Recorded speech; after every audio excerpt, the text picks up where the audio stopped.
Well, would you like that? Thank you.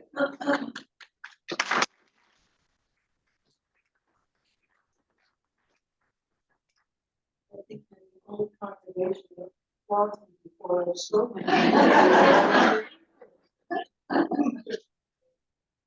How would you define sincere? How would you define it? Yes. Real.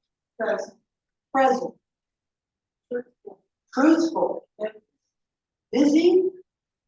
Dedicated. Thank you. I'm hard of hearing. So, anybody else? Transparent.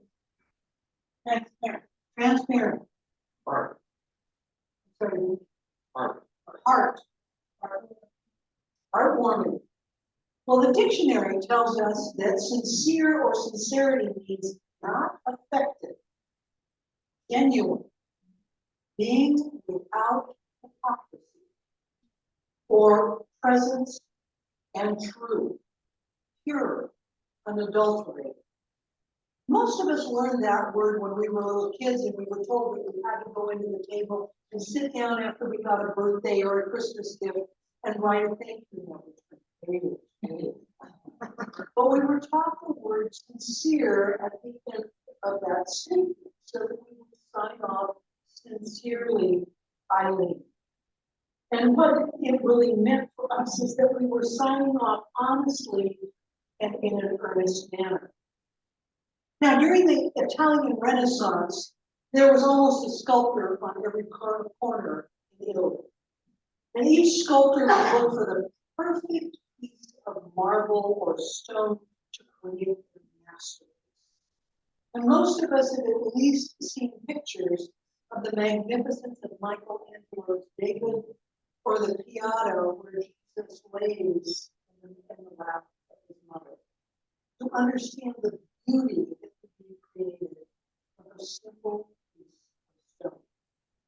Just so you can get a concept of that, the Pietà was made from one block of marble that measured 6 by 7 feet before it was completed.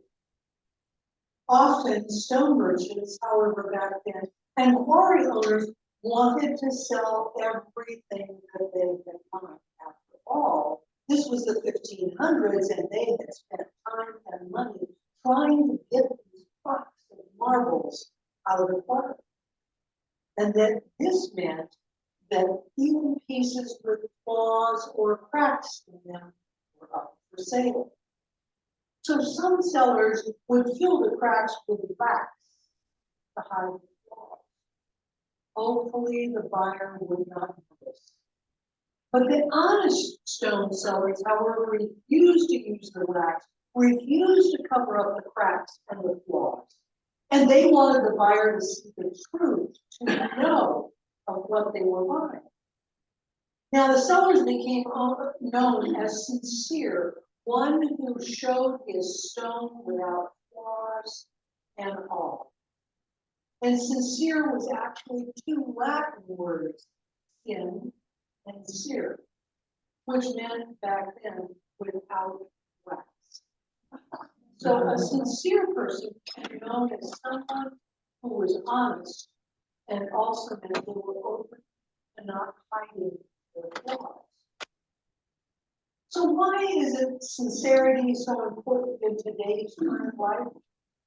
The ancient Chinese text, the Doctrine of Needs, states, given sincerity, there will be enlightenment.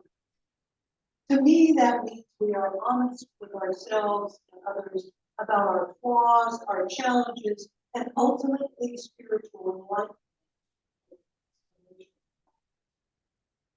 And the exquisite risk daring to live an authentic life, Mark Nepo states, only through a sincere life can we know love and compassion. Only by devoting ourselves to sincerity can we know God. I believe each of us is called to live a life of vulnerability. Each of us is called to live an authentic life through our vulnerability. We're asked to stop hiding our human flaws. We're guided to be open and broken and to accept our need to alter our journey and to live our life at a deeper level. It is through that depth of being we discover our ability to be sincere because we release all the need for self-deception. We admit our mistakes. We let others know our flaws. And above all else, we own when we have hurt others and we ask. Martin Luther King Jr. often spoke of Gandhi. He said, if you ask people in India why is it Gandhi was able to do what he did in India, they say they followed him because of his absolute sincerity.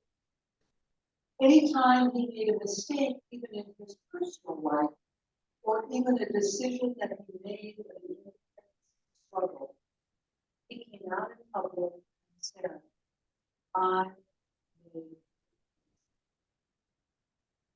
John Millick says that without vulnerability, there can be no transformation in lives. Isn't that what we're all? Can you just imagine what today in our government system, what would happen if politicians would be public about their mistakes and their flaws, that they wouldn't try to cover them up with wax and convince us that they were right? Aren't we all seeking, as with our last breath, to be able to take a look back on our journey that has been completed and spiritual transformation has been transformed within on our journeys? Our willingness to be vulnerable gets us to that place of transformation. When we choose to come out of our self-made protective quarries, burdened by hurts and time and release our broken hearts, we become willing to explore our cracks. We move from moments of hurt and self-rejection and frustration to the time of creation. In Tibetan lore, there's a character known as a spiritual warrior.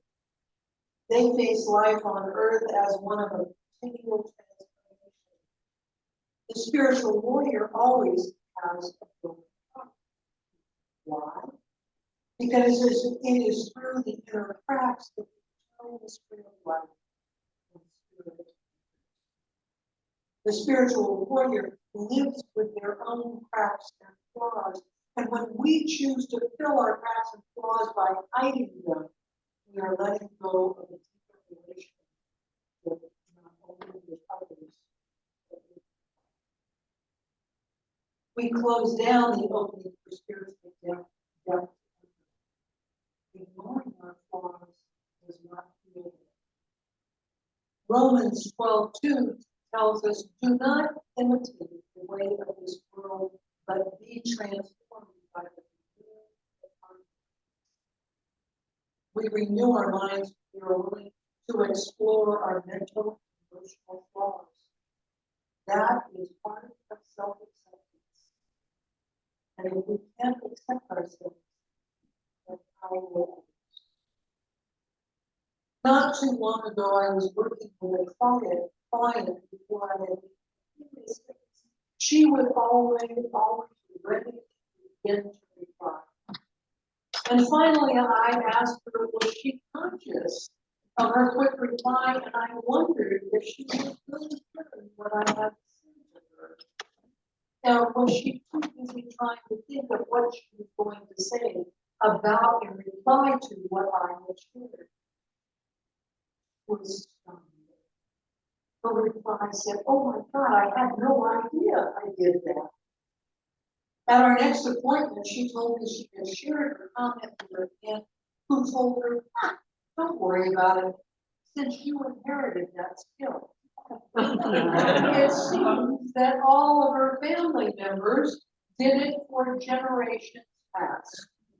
Evidently, it was a family trait. Her aunt was giving her an excuse to listen and continue this ignoring.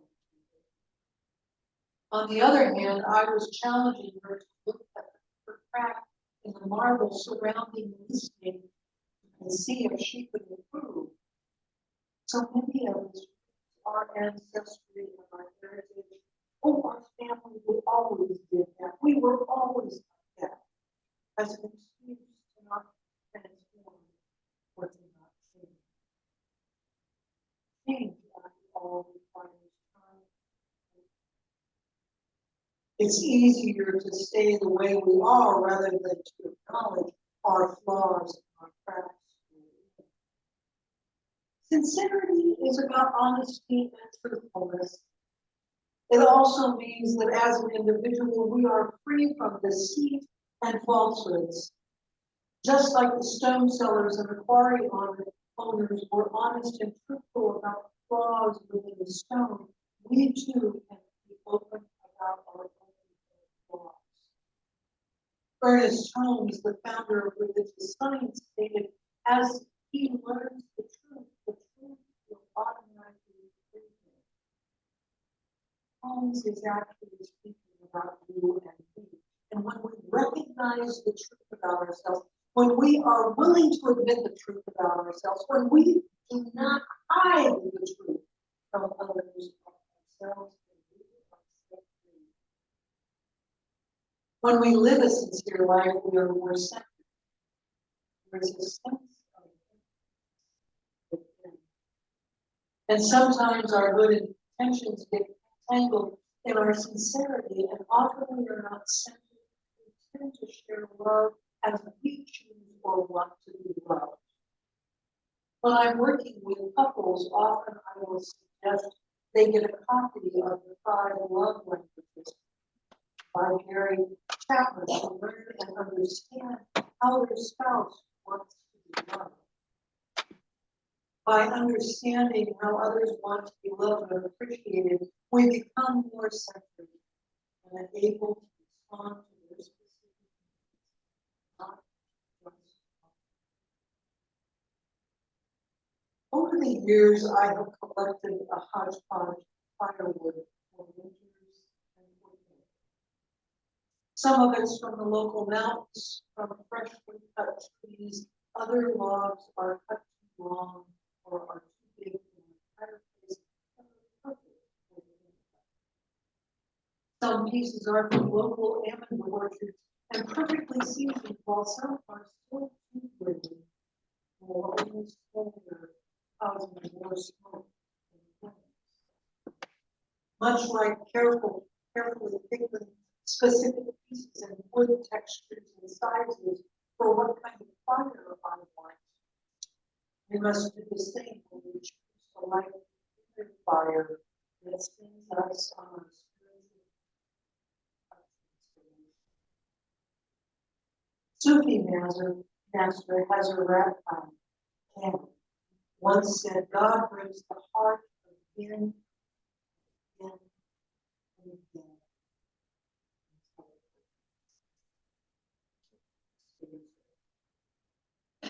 So how does one become a sincere person? What makes them someone trusted by others? Why do we tend to value authentic people and think poorly of individuals that we perceive as fake or false? Maybe it's like the wax placed in the cracks of the marble. Genuine people are true to themselves and more likely to be honest with us. They don't need to hide their flaws or make excuses for them. Being a sincere and authentic person requires an individual to be confident in who they are, often that is brave and adverse situations. In a recent article in the American Lifestyle, a multitude of ways were suggested on how to live a sincere life and be authentic. Here are a few of the multiple suggestions. First, realize that sincerity comes from the heart. Whatever you say or do is really important. You have to be genuine and honest. For example, you can't say, I love roller coaster rides, when you really If you praise someone, don't dislike someone and then pretend to others that you do. Always be genuine. Don't try to be what you think others want you to be. Your actions will be viewed as insincere and you'll spend lots of time projecting yourself as a person that isn't really who you are. Keeping up a facade is hard work. Ultimately, your flaws will show up in results. Next, look for ways to do good without expecting. Giving is an act showing your genuine concern for others. It means showing a sincere interest. Be positive. Look for good in situations and other people. Put yourself in the other person's shoes and understand where they are coming from. When negativity rises up, use positive affirmations on the positive side of every situation. Next, always be truthful. If you're placed in a situation where someone is asking for your advice, be conscious of their perspective. Be gentle and kind in your life. Stay non-confrontational and be calm. Always be more concerned with truth rather than opinions. My father was known for his honesty, and yet when he gave someone his opinion or belief, it would often come across like anger, and that finger would stand out and point. And one day I asked him why he always expressed his opinion. His response was simple. I want you to know how to do it. It always astonished me since he was one of the most kindest and gentle individuals. Stick to your promises. It's very simple. Whether you've made a promise to yourself or someone else, stick to it. Remember that your behavior when you think no one is watching is a pretty good indicator. And when we as individuals make that choice to come out of our self-made quarries to explore our cracks and flaws, we are moving through times of sorrow, frustration, or hurt.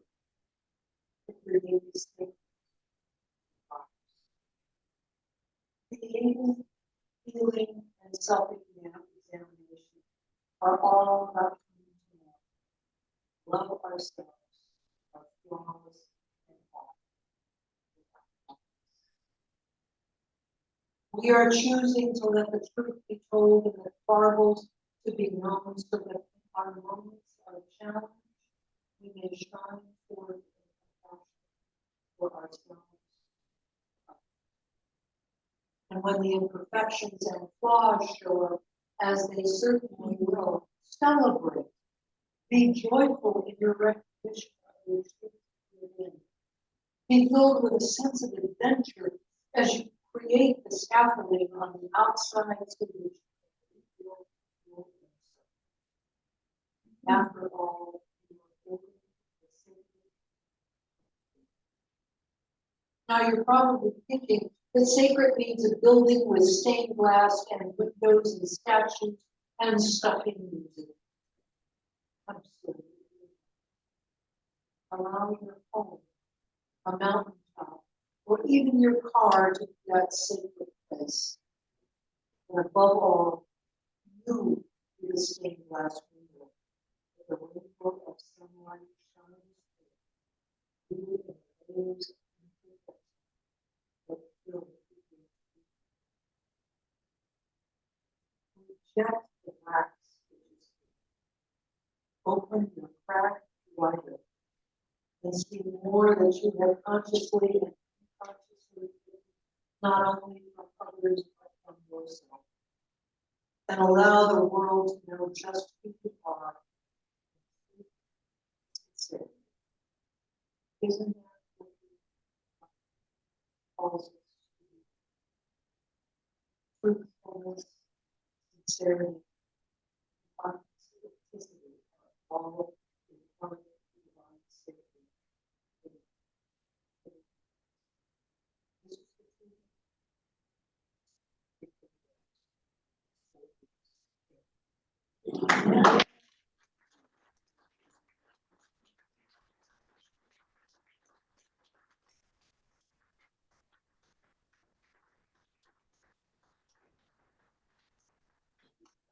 Thank you, Reverend Eileen. Beautiful lesson.